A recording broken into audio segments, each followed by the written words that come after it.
Hi, I'm Dave Golnick. I'm the president of the Lake in the Hills Algonquin Junior Eagles Youth Football Program. I've been a past TCYFL representative and a coach for 7 years within the league.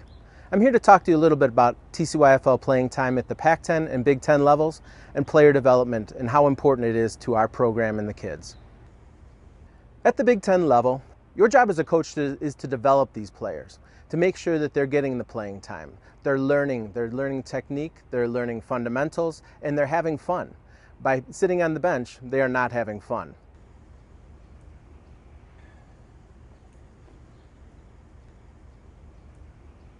Even though at the beginning of the year, maybe a player is having some problems adapting to the play on the field, the game time experience will benefit him drastically. He will develop by learning at a game speed rather than just practice speed. Playing time equals fun. Kids won't have fun if they are just practice dummies. The more opportunity they get, the better they're going to be, and the better they're going to be for the team.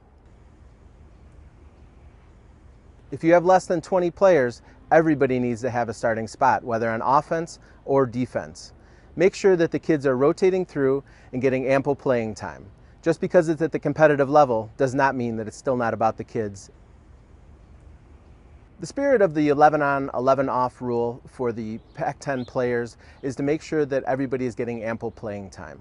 Everybody should have a starting position. Every time 11 players come off the field, 11 new players come on the field. You may have less than 22 players, where some players are going to have to play both ways. Make sure the player throughout the season is not the same player.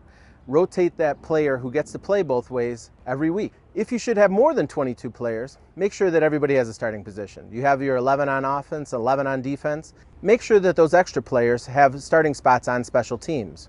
But make sure that those guys on special teams are also getting game experience. You can rotate them through on defensive line. Speak with the referees and the other coach at the pregame weigh-in and indicate who's going to be your full-time players.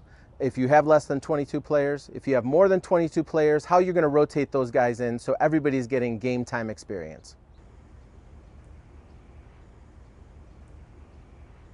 When you have your set rotation on offense and defense, don't change it up at the end of the game.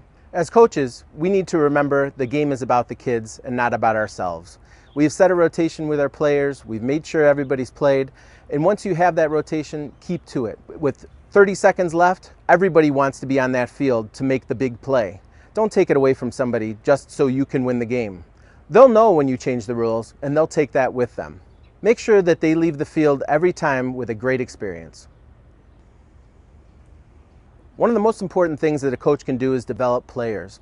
You may often have a first or a second year player who really doesn't understand the game. As you give him playing time in the game, he will get better and better. Fair play is important. This is what it's really all about.